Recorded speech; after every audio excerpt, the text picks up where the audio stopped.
Morning, welcome back to mister missus Paul Bangaliyana channel and also welcome to another exciting blog. তোমরা সবাই কেমন আছো? আশা করি সকলে খুব খুব ভালো আছো, সুস্থ আছো। আজ হলো 7th অক্টোবর আর আজকে আমাদের ট্যুরের ডে 2। আজকে সকাল থেকে আমি আমার ব্লগটাকে স্টার্ট করলাম। এখন ঘড়ির কাঁটায় ঠিক বাজছে হলো 6:30। মোটামুটি দেখতেই পাচ্ছ আমার মুখ দেখে যে আমার মেকআপ অলরেডি ডান। মেকআপ বলতে টাচ আপ আর কি, খুব একটা মেকআপ ঘুরতে গিয়ে তো করার টাইম থাকে না, যেটুকু টাচ আপ না করলেই নয়, মেয়েদের ক্ষেত্রে ম্যান্ডেটরি সেইটুকুই। আর এখানে আমি তোমাদেরকে এখন দেখাচ্ছি যে আমার মোটামুটি লাগেজ প্যাকিং কমপ্লিট, প্রায় 90 to 95% লাগেজ আমার প্যাকিং করা হয়ে গেছে। কারণ কালকে রাত্রে হোটেলে ইন করার পরে আমার রুমের যে অবস্থা হয়েছিল, সমস্ত লাগেজ এদিক ওইদিক অবস্থা একদম সব কিছু বের করে, তো সেগুলোকে আমি সর্ট আউট করে নিয়েছি মোটামুটি। তো ফাইনালি আমরা সবাই রেডি হয়ে গেছি। তো আমাদের গাড়ি আসার কথা ছিল, ড্রাইভার দাদার আসার কথা ছিল 6:30, বাট ড্রাইভার দাদাকে যখন 6:15 ফোন করা হয় তখন উনি বলেন আমার একটু যেতে লেট হবে, একটু মানে 6:30টা 7টা হবে। তো ড্রাইভার ভাইয়া লেট হবে এটা শোনার পরে আমরা সবাই একটু ঢিলা গতি দিয়ে দিই, যেহেতু মোটামুটি সব রেডি হয়েই গিয়েছিল, তো খুব একটা টাইম আর লাগবে না এটা জানতাম। তো ফাইনালি সবাই রেডি হয়ে গিয়েছি, দেখতেই পাচ্ছ লাগেজ তো অলরেডি প্যাক হয়ে চেন টেন সমস্ত বন্ধ হয়ে গেছে লাগেজের। আর এখানে এরা রেডি হয়ে আবার শুয়েও গেছে, যেহেতু ভাইয়া লেট করছিল বলছে আমরা বসে কেন থাকবো, টাইমটা ইউটিলাইজ করি, শুয়ে ফোন দেখি। তো এদের সাথে পারবে না, এদেরকে যতই বলো যে না ভাইয়া যদি হট করে চলে আসে তাহলে আমাদেরকে নামতে হবে, রেডি থাকো একদম। তো অনেকক্ষণ ওয়েট করার পর ফাইনালি আমাদের ড্রাইভার ভাইয়া চলে এসছে। আমাদের ড্রাইভার ভাইয়া, এই হলো আমাদের ড্রাইভার ভাইয়া হরপ্রীত, ইনি না, এনার পেছনে যিনি লাগেজ বাঁধছেন উনি হরপ্রীত ভাইয়া, পাঞ্জাবের ছেলে। ভীষণই ভালো একটা ড্রাইভার আমরা পেয়েছিলাম, মানে সত্যি পুরো ট্রিপটাতে আমাদের লাক সত্যিই খুব ভালো ছিল। মানে যেখানে আমরা গিয়েছিলাম সেখানের ওয়েদার নিয়েও তার আগে ভীষণ টেনশন চলছিল, তো আমরাও ঘর থেকে টেনশনে গিয়েছিলাম যে ঠিকঠাক ওয়েদার পাবো কি পাবো না। মানে সত্যিই ভগবান আমাদের সাথ দিয়েছে। আর এইরকম ড্রাইভার পেলে তো জার্নি ভালো হওয়ারই কথা। মানে যেখানে যতক্ষণ দাঁড়াতে বলছি ভাইয়ার কোনো রিয়াকশন নেই, ঠিক है बहन जी, भैया जी आप लोग फोटो खींच लीजिए, मैं खींच दूँ आपकी फोटो। মানে এতটাই ভালো ড্রাইভার পেয়েছিলাম, মানে আমরা 5 জন একদম মনের মতো ড্রাইভার পেয়ে গিয়েছিলাম। ইভেন সিরিয়াসলি ভাইয়া আমাদের অনেক জায়গায় গ্রুপ ফটো তুলে দিচ্ছিল, আমাদের সিঙ্গেল ফটোও তুলে দিচ্ছিল, প্লাস আমাদের কাপেল ফটোও তুলে দিচ্ছিল।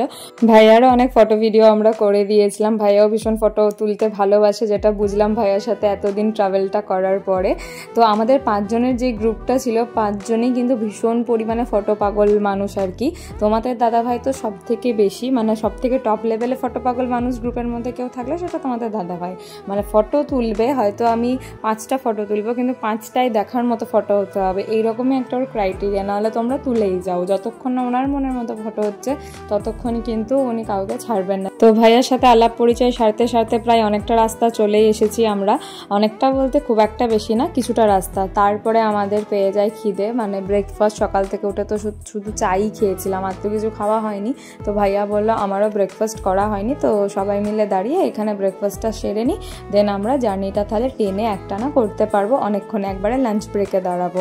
তার মাঝে যদি কারোর কোনো প্রবলেম থাকে বা কোনো ভালো স্পেস আছে ফটো তোলার মতো, সেরকম পজিশন আছে, তো সেই জায়গাগুলোতে আমি অবশ্যই দাঁড়াবো। তো তোমরা আগের ব্লগে দেখেছো যে হরিদ্বার স্টেশনে নামার পরে আমরা কিন্তু বৃষ্টি পেয়েছিলাম, ওয়েদার ক্লিয়ার ছিল না, কিন্তু আজকে সকালের ওয়েদার দেখার পরে আমাদের মন একদম আনন্দে ফুরফুরে হয়ে গিয়েছিল, মুখ দেখেই বুঝতে পারছো সেটা। মানে এত সুন্দর পরিষ্কার নীল আকাশ, এটা হয়তো পাহাড়ে গেলেই দেখা যায়, যেটা কিন্তু আমাদের নর্মাল এরিয়াগুলোতে এত পরিষ্কার এত নীল আকাশ আমরা দেখতে পাই না। এই যে আমাদের পাহাড়ের ভিউ অলরেডি স্টার্ট হয়ে গেছে, আমাদের থেকে একটু দূরে আছে হয়তো পাহাড়, বাট আমরা খুব তাড়াতাড়ি পাহাড়ের কাছে পৌঁছে যাব, পাহাড় যতই আমাদের থেকে দূরে থাক না কেন।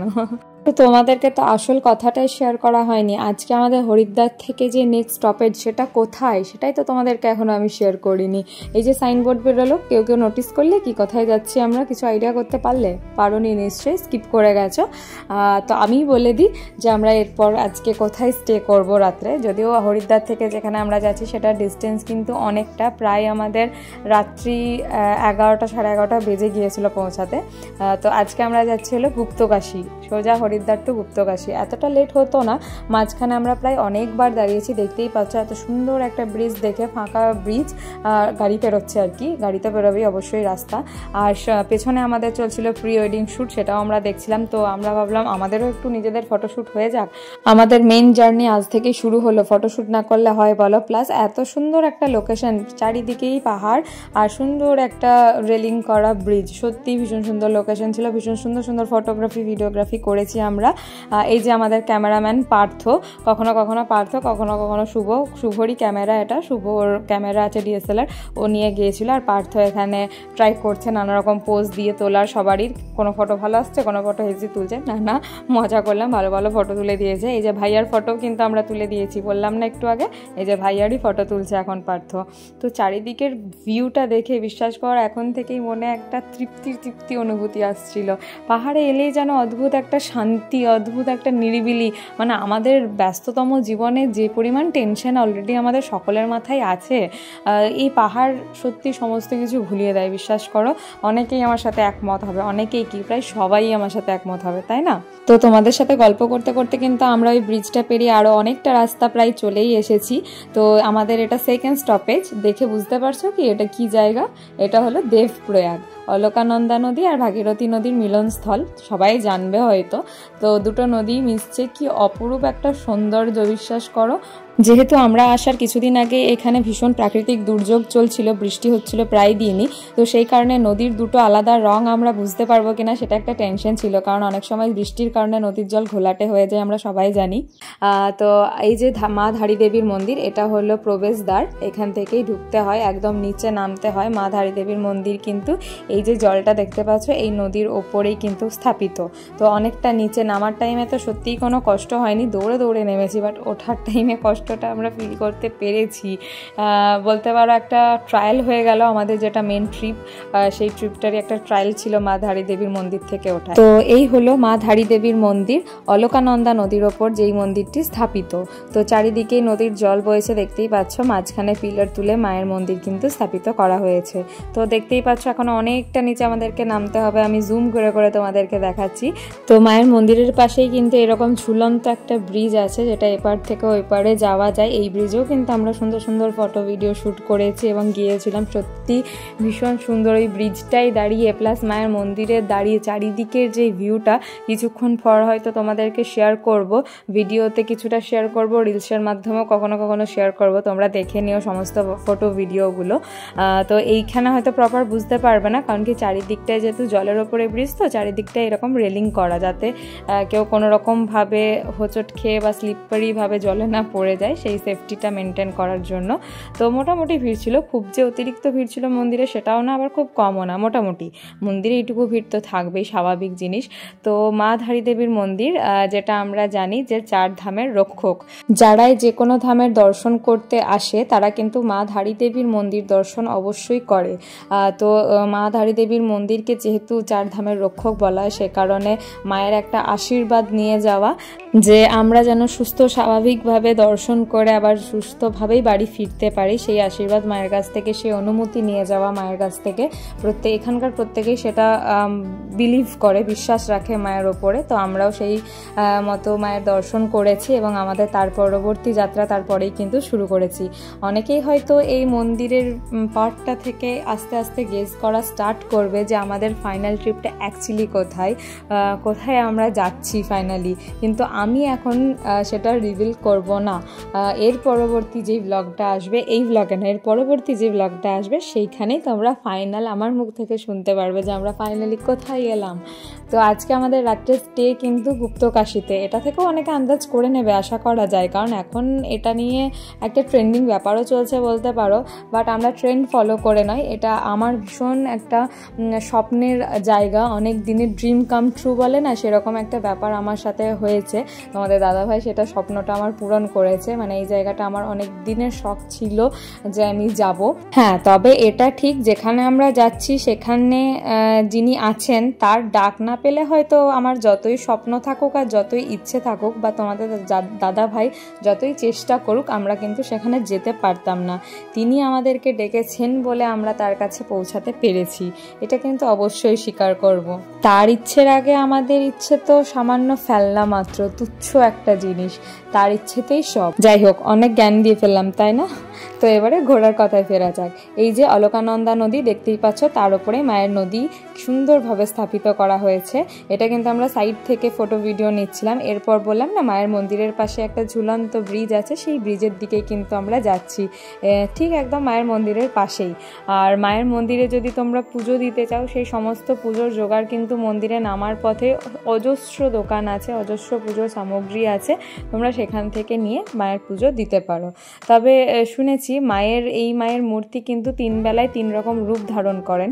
তো 3 বেলায় 3 রকম রূপ দেখা তো আমাদের মানে পসিবল ছিল না, যেহেতু আমরা একটা ট্রাভেলের মধ্যে আছি। তো তোমাকে সেই 3 বেলার 3টে রূপ দেখতে গেলে সেই জায়গায় স্টে করতে হবে, সেটা আমাদের সময় ছিল না। বাট যাই হোক, যেটুকু দর্শন হয়েছে সেটা দেখে মন ভরে গেছে, মানে অসম্ভব সুন্দর। বলছি না, এই যে দৃশ্যগুলো এখন থেকে শুরু হলো, এরপরে যে আরও কী কী অপেক্ষা করছে তোমাদের জন্য, মানে বিশ্বাস করতে পারবে না। দেখো চারিদিকের ভিউটা দেখে মনে হচ্ছে যেন কেউ একটা রং তুলি নিয়ে এঁকে দিয়েছে, এত সুন্দর অপূর্ব ভিউ। তো এই ভিউ দেখতে দেখতে এনজয় করতে করতে, প্লাস আমাদের গল্প, আড্ডা, গান সমস্ত কিছুই চলছে গাড়ির মধ্যে। আমাদের যাত্রা কিন্তু প্রায় অনেকটা চলে এসেছি, আমরা ধারীদেবীর মন্দির থেকে অনেকক্ষণ আগেই বেরিয়ে গিয়েছি। এটা এবারে আমাদের কিন্তু লাঞ্চ ব্রেক, যদিও লাঞ্চ ব্রেক বলা ভুল। লাঞ্চের টাইমে আমরা যে অসম্ভব একটা জ্যামে ফেসে গিয়েছিলাম। আমাদের লাঞ্চ করতে কটা বেজেছিল জানো? যখন আমরা হোটেলে ইন করি, অনেকেই তখন স্ন্যাক্স খাচ্ছে, বিকাল 4:30 বাজছে তখন। এই টাইমে আমরা লাঞ্চ করতে এসেছি, দেখতে পাচ্ছ এখানে অনেকেই চা খাচ্ছে, কিন্তু সঙ্গে স্ন্যাক্স আইটেম, ম্যাগি, এই সমস্ত খাচ্ছে। কিছু করার নেই, আমরা যেহেতু একটা কারণবশত রাস্তায় ফেঁসে গিয়েছিলাম জ্যামে, তো আমাদের খিদেও তো পেয়েছে, লাঞ্চের খিদে তো চরম খিদে, তাই না? এগুলো তো স্কিপ করলে, খিদে পেয়েছে বলাটা ভুল, খিদে মরে গেছে সদ্য। যাই হোক, যেটুকু এই টাইমে পেয়েছি সেইটুকুই আমাদের কাছে মনে হচ্ছে যে যা পেয়েছি তাই খেয়ে নেবো, যা দিচ্ছে দিক, কোনো ব্যাপার না। বাট সেটাও ভালোভাবে খেতে পারিনি, ভীষণ স্পাইসি ফুড করেছিল। এবার পাহাড়ে যত উঠবে তত কিন্তু স্পাইসি ব্যাপারটা একটু বেশিই পাওয়া যায়, কিন্তু আমি ঝাল ভীষণই কম খাই, প্রায় খাই না বললেই চলে। বাট বাইরের খাবারে মাঝে সাঝে খেয়ে নিই, কিন্তু এই স্পাইসিটা বিশ্বাস করো মুখ চোখ জ্বলে যাচ্ছে, এত স্পাইসি খাবার। তো যাই হোক, সেখান থেকে আমাদের লাঞ্চ কাম স্ন্যাক্স দুটোই বলতে পারো কমপ্লিট করে বেরিয়ে পড়েছে আমাদের যেটা আমাদের হল্ট স্টেশন, মানে আমাদের গুপ্তকাশীতে হল্ট ছিল রাত্রে। তো দেখতে পাচ্ছ পুরো অন্ধকার হয়ে গেছে। আমাদের পৌঁছাতে বললাম না, রাত্রে প্রায় 11টা থেকে 11:30 বাজে তখন ঘড়ির কাঁটায়। তখন আমরা হোটেলে ইন করছি, তারপরে আমরা ডিনার করেছি, তারপরে আমরা শুয়েছি। তারপরের দিনে ভোরবেলায় কিন্তু আমাদেরকে অনেক ভোর বেরোতেও হয়েছিল। এই যে আমরা হোটেলে চলে এসেছি, আর হোটেলে আসার সাথে কপাল বোঝো, হোটেলে ঢুকছি, গাড়ি থেকে নামবো, ঠিক সেই টাইমটাতে ওখানে লোডশেডিং হয়ে গেল। মানে সত্যি কিছু বলার নেই। কিন্তু হোটেলে জেনারেটর সিস্টেম ছিল, আমরা হোটেলে অন্ধকারে ছিলাম না, সেই টেনশন নেই। বাট রাস্তাঘাটগুলো একটু লাইট জ্বললে ভালো লাগে, তাই না? একটা এনভায়রনমেন্ট বলেও তো ব্যাপার আছে। তো আমরা ফ্রেশ হয়ে এখানে ডিনার করতে চলে এসেছি। সবাই কিন্তু খেয়ে উঠে গেছে, আমি আর শুভই লাস্ট অবধি খেয়েছিলাম। মানে আমাদের পেটই ভরছিল না, মনে হচ্ছে আর একটু খাই। তোমাদের দাদাভাই মাঝে আমাকে চেঁচালো যে এখন এতটা পরিমাণে খেয়ে নিচ্ছ, সকালবেলায় প্রবলেম হলে কিন্তু আমাকে কিছু বলতে পারবে না, কারণ কাল সকাল থেকে যে জার্নিটা স্টার্ট হবে সেটা কিন্তু ভীষণই টাফ হতে চলেছে। সেটা পরবর্তী ব্লগেই না হয় শেয়ার করলাম, তোমাদের কাছে আরেকটু সাসপেন্সটা বাড়াই, তাই না? তো আর বেশি বকবক করব না, আজকের ব্লগটাকে আমি এখানেই শেষ করব, কারণ কাল সকাল থেকে নতুন জার্নি স্টার্ট হচ্ছে। অনেক অপেক্ষার একটা যাত্রা আমার জন্য শুরু হবে কাল সকাল থেকে। তো সেটা পরবর্তী ব্লগেই তোমরা জানতে পারবে। অনেকে হয়তো গেসও করে ফেলবে এই ভিডিওটা দেখে, আমাদের স্টপেজগুলো দেখেই বুঝতে পেরে যাবে। তো আজকের ভিডিওটা তোমাদের কেমন লাগলো সেটা কিন্তু অবশ্যই নিচে কমেন্ট করে জানাতে ভুলো না। আর কেউ কি গেস করতে পারলে যে আমরা ফাইনালি কোথায় ঘুরতে যাচ্ছি? যদি কেউ পেরে থাকো সেটাও কিন্তু কমেন্ট করে জানাতে ভুলো না। তো আজকের ভিডিওটাকে আমি এখানেই শেষ করছি। আবারও খুব তাড়াতাড়ি দেখা হচ্ছে পরবর্তী একটি ভিডিওতে। Till then stay happy, healthy and safe, and obviously stay kind and positive. Bye by.